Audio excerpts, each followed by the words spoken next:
सबसे पहले आज की कवर स्टोरी। तो आजकल ईरानी साम्राज्य को लेकर चर्चाएं ईरानी मीडिया में जबरदस्त हो रही है कि ईरानी साम्राज्य का विस्तार हो रहा है। ईरानी मीडिया का दावा है कि अगर ट्रंप ने अब एक और गलती की और एक और सैन्य ऑपरेशन लॉन्च किया तो ईरानी सेना अरब में मौजूद अमेरिका के सहयोगी देशों पर चढ़ाई शुरू कर देगी।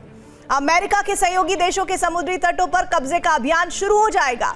माना जा रहा है कि ईरानी मीडिया में यह चर्चा तब शुरू हुई जब IRGC का सीक्रेट प्लान लीक हुआ। तो क्या अब ईरान फिर से किंगडम ऑफ पर्शिया का निर्माण करने के लिए पहला कदम बढ़ाने जा रहा है?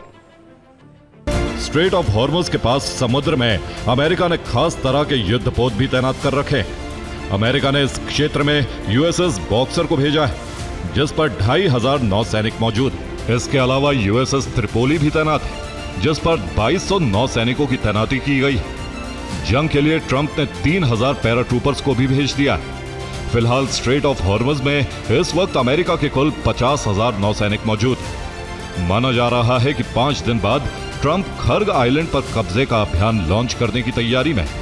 इतना ही नहीं, स्ट्रेट ऑफ हॉर्मुज के पास अमेरिका के 150 से ज्यादा fighter jet war ready mode में हैं। दरअसल IRGC के टारगेट पर अमेरिका के 2 सहयोगी देश हैं। यह है संयुक्त अरब अमीरात यानी UAE और बहरीन। ईरानी सेना की नजर इन्हीं दोनों देशों के समुद्री तटों पर है। ईरानी मीडिया का दावा है कि अगर स्ट्रेट ऑफ हॉर्मुज में ट्रंप ने कोई हिमाकत करने की कोशिश की तो IRGC की नौसेना न सिर्फ संयुक्त अरब अमीरात के समुद्री तट को अपने नियंत्रण में ले लेगी बल्कि बहरीन के कुछ हिस्सों पर भी विजय पताका फहरा सकती है। ये जो मैप हम आपको दिखा रहे हैं उसमें सर्कल के अंदर UAE और बहरीन के वो क्षेत्र हैं, उन्हीं पर खतरा मंडरा रहा है। आज का ईरान बनने से काफी पहले ये इलाका दुनिया का सबसे ताकतवर साम्राज्य में से एक पर्शियन साम्राज्य का केंद्र था। एक समय पर इस साम्राज्य ने दुनिया की 44% आबादी पर राज किया था। साइरस महान और डेरियस I जैसे शासकों ने पर्शिया को पुरानी दुनिया का सबसे बड़ा साम्राज्य बना दिया था।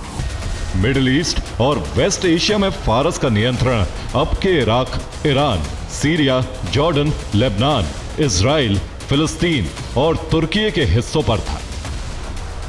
मध्य एशिया में फारसी असर अफगानिस्तान, तुर्कमेनिस्तान, उज्बेकिस्तान, तजिकिस्तान और अजरबैजान तक फैला हुआ था। साम्राज्य दक्षिण एशिया तक भी पहुंच गया था। ये पाकिस्तान के कुछ हिस्सों, खासकर बलूचिस्तान और सिंधु घाटी पर भी नियंत्रण करता था।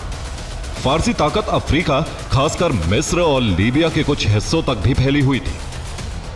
यूरोप में फारसी राज उत्तरी ग्रीस, बुल्गारिया, रोमानिया, यूक्रेन के कुछ हिस्सों, आर्मेनिया और जॉर्जिया समेत कॉकेशस इलाके तक फैला हुआ था।